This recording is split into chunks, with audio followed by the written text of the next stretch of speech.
नमस्कार, आप देख रहे हैं 4 PM। मैं हूं आपके साथ सिमरन। लोकसभा चुनावों को लेकर पूरे देश का सियासी पारा काफी हाई है। नेताओं द्वारा एक दूसरे पर सियासी बयानबाजी और आरोप प्रत्यारोप का दौर लगातार जारी है। इस बीच आज देश में लोकसभा चुनाव के दूसरे चरण के तहत मतदान किया जा रहा है। दूसरे चरण में देश के 13 राज्यों की 88 लोकसभा सीटों पर मतदान किया जा रहा है। यहाँ मतदाता अपने मताधिकार का प्रयोग करके उम्मीदवारों की किस्मत का फैसला करेंगे। जिन 88 सीटों पर इस चरण में मतदान हो रहा है, उनमें आधी से अधिक सीटें यानी 52 भाजपा के पास है, वहीं कांग्रेस के पास 22 सीटें हैं। इस बार के लोकसभा चुनाव में भाजपा अब की बार 400 पार की अपनी उम्मीदों को लेकर आगे बढ़ रही है, तो वहीं दूसरी ओर विपक्ष है जो इस बार काफी हद तक एकजुट होकर के बीजेपी के सामने मजबूती से खड़ा है, क्योंकि विपक्ष का मकसद भाजपा को लगातार तीसरी बार सत्ता में आने से रोकना है और उसे सत्ता से बाहर करना है। यही वजह है कि इस बार का लोकसभा चुनाव काफी रोमांचक और कड़ा होने की उम्मीद है। वहीं जिस तरह से पहले चरण में कम वोटिंग हुई है, उसको लेकर सत्ताधारी दल भाजपा काफी परेशान है और उसे अपनी हालत पतली दिखाई दे रही है। तो वहीं दूसरी ओर विपक्ष पहले चरण के मतदान के बाद से काफी उत्साहित दिखाई पड़ रहा है और अपनी जीत के दावे कर रहा है। हालांकि अभी तो ये बस कयास है, असल में क्या होगा ये तो 4 जून को ही जब वोटों की गिनती होगी तभी मालूम पड़ेगा। फिलहाल तो आज पूरे देश के 13 राज्यों व केंद्र शासित प्रदेशों की 88 लोकसभा सीटों पर मतदान किया जा रहा है। इस दौरान उत्तर प्रदेश के बाद देश में सबसे अधिक 48 लोकसभा सीटों वाले राज्य महाराष्ट्र में भी दूसरे चरण में मतदान हो रहा है।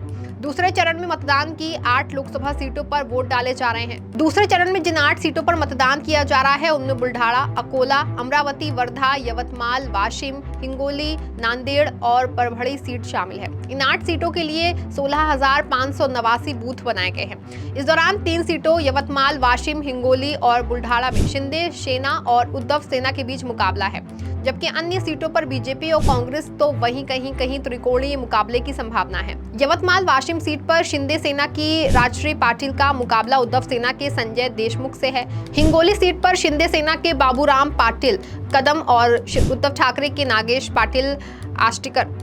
परभणी सीट पर रासप प्रमुख महादेव जानकर का मुकाबला महाविकास अघाड़ी प्रत्याशी संजय जाधव और नांदेड़ में सांसद प्रताप राव चिखलीकर और कांग्रेस प्रत्याशी वसंत चौहान के बीच मुकाबला होगा। बुल्ढाना सीट पर शिवसेना शिंदे गुट के प्रत्याशी प्रताप राव जाधव और शिवसेना यूबीटी के नरेंद्र खेड़कर का किसान नेता रविकांत तुपकर में त्रिकोणीय मुकाबला है।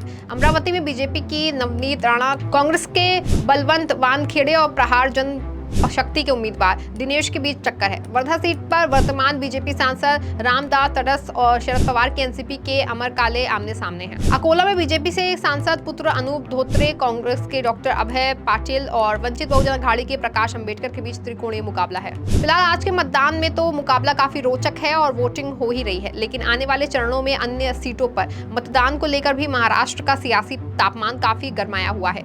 सत्ता पक्ष महायुति गठबंधन और विपक्षी गठबंधन एनडीए के बीच जद्दोजहद लगातार जारी है। हालांकि इस बीच महायुति में 2 चरणों की वोटिंग होने के बाद सीट बंटवारे को लेकर रैंच मची हुई है और आपस में सामंजस्य नहीं बैठ पा रहा है। दरअसल एक और आज दूसरे चरण की वोटिंग हो रही है, तो वहीं दूसरी ओर 5वें चरण के लिए नामांकन भी शुरू हो गए हैं। नामांकन शुरू हो गए हैं और लेकिन महायुति में इन सीटों पर अब तक स्थिति साफ नहीं हो पाई है। महायुति में आधी से ज्यादा सीटों पर उम्मीदवार तय नहीं हो पाए हैं। बीजेपी और शिंदे शिवसेना अब भी सीट बंटवारे पर माथापच्ची कर रही है। सबसे बुरी हालत तो मुंबई की 6 सीटों पर है, जहां मुख्यमंत्री एकनाथ शिंदे ने 3 सीटों पर लड़ने की घोषणा की है। बीजेपी ने 2 और शिंदे शिवसेना ने 1 सीट पर उम्मीदवार नामों की घोषणा कर दी है। बाकी 3 सीटों पर अनिश्चितता कायम है। यही कारण है कि महायुति में सीट बंटवारे का मामला बहुत पेचीदा हो गया है।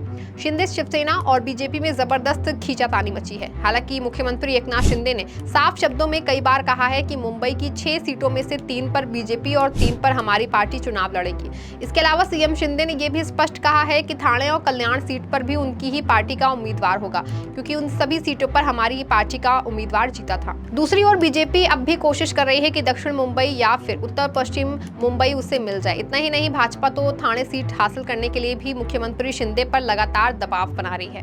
दोनों दलों के बीच सीट बंटवारा न होने पर दक्षिण मुंबई सीट, उत्तर मध्य मुंबई, उत्तर पश्चिम मुंबई, ठाणे, कल्याण, पालघर और नासिक सीट से उम्मीदवारों की घोषणा लटकी हुई है। वैसे बीजेपी ने उत्तर मुंबई से पीयूष गोयल और उत्तर पूर्व लोकसभा सीट से मिहिर कोटेचा को उम्मीदवार घोषित किया है, जबकि शिंदे सेना ने दक्षिण मध्य मुंबई से राहुल शेवाले के नाम की घोषणा की है। बता दें कि महाराष्ट्र में 5वें चरण के लिए 13 सीटों पर मतदान होंगे। इसमें मुंबई की सभी 6 सीटें, ठाणे, पालघर जिले की 4 और उत्तर महाराष्ट्र की 3 सीटों पर चुनाव होंगे।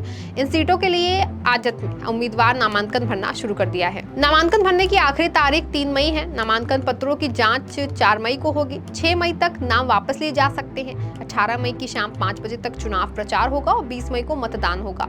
इन सीटों के लिए नामांकन होने हैं, जिसमें उत्तर मुंबई, उत्तर पश्चिम मुंबई, उत्तर पूर्व मुंबई, उत्तर मध्य मुंबई, दक्षिण मध्य मुंबई, दक्षिण मुंबई ठाणे, कल्याण, भिवंडी, पालघर, नासिक, दिंडोरी और धुले लोकसभा सीट शामिल है। इस बीच राज ठाकरे की मनसे का साफ कहना है कि महायुति के किसी भी उम्मीदवार से उनका कोई विरोध नहीं है। पार्टी की स्पष्ट भूमिका है। राज ने बिना शर्त प्रधानमंत्री नरेंद्र मोदी का समर्थन किया है और वो अपनी इस भूमिका पर कायम है। मनसे के महासचिव व प्रवक्ता वागीश सारस्वत ने साफ किया है कि शालिनी ठाकरे और मनीष धुरी की भूमिका पार्टी की भूमिका नहीं है। उनका ये निजी बयान है। उन्होंने कहा कि राज ने इस लोकसभा चुनाव में बिना किसी शर्त प्रधानमंत्री नरेंद्र मोदी का समर्थन किया है और उस पर कायम है। अब महायुति का उम्मीदवार कौन होगा, ये निर्णय लेना उनका काम है। इस पर हमारी पार्टी की कोई भूमिका नहीं है। सारस्वत ने आगे कहा कि पार्टी की अधिकृत भूमिका पार्टी के नेता व पार्टी के प्रवक्ता रहेंगे। दरअसल उत्तर पश्चिम मुंबई लोकसभा सीट से संजय निरुपम और रविंद्र वायकर की उम्मीदवारी का मनसे की ओर से विरोध किया गया है। मनसे महिला सेना की महासचिव शालिनी ठाकरे, अंधेरी विधानसभा के विधायक अध्यक्ष मनीष धुरी के अलावा मनसे के दूसरे नेताओं के नेता दोनों उम्मीदवारों के विरोध की खबर आई थी। हालांकि अब मनसे की ओर से साफ किया गया है कि पार्टी की ओर से महायुति के किसी उम्मीदवार का विरोध नहीं किया जाएगा। कुल मिलाकर के महाराष्ट्र में सियासी हलचल काफी तेज है। एक और जहां आज 8 सीटों पर वोटिंग की जा रही है, जहां शिवसेना यूबीटी और सीएम एकनाथ शिंदे की शिवसेना के बीच 3 सीटों पर मुकाबला है, तो वहीं अन्य सीटों पर भाजपा व कांग्रेस के बीच जबरदस्त मुकाबला देखने को मिल रहा है। तो वहीं दूसरी ओर महायुति में सीट बंटवारे को लेकर अभी भी रैंच मची है और आपसी सामंजस्य बैठाने में तीनों दलों की मुश्किलें हो रही हैं। यही कारण है कि महाराष्ट्र में भाजपा व पूरे महायुति गठबंधन की गाड़ी फंसी हुई है और विपक्षी गठबंधन महाविकास अघाड़ी जहां जबरदस्त बढ़त बनाए नजर आ रहा है।